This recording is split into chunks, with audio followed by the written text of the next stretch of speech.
أعوذ بالله من الشيطان الرجیم بسم اللہ الرحمن الرحیم۔ سجدہ تلاوت کی دعائیں۔ سامعین محترم، سجدہ تلاوت میں یہ دعائیں مانگیں۔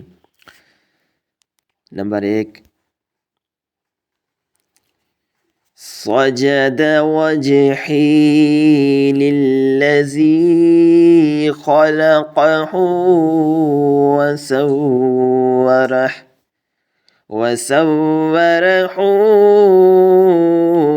وشق سمعه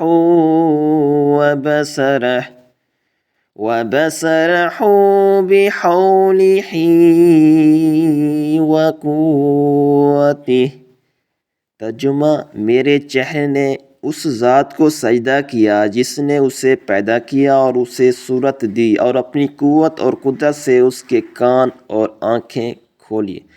نمبر 2، فتبارک اللہ احسن الخالقین۔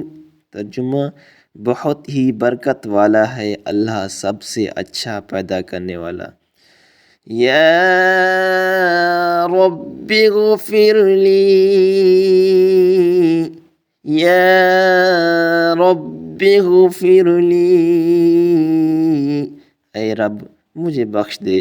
حدیث شریف میں آتا ہے کہ آدمی سجدے میں سر رکھ کر جب یہ دعا مانگتا ہے تو سر اٹھانے سے پہلے اس کی بخشش ہو جاتی ہے۔ اللہ تعالیٰ سے دعا ہے کہ اللہ پاک عمل کی توفیق عطا فرمائے۔ آمین ثم آمین۔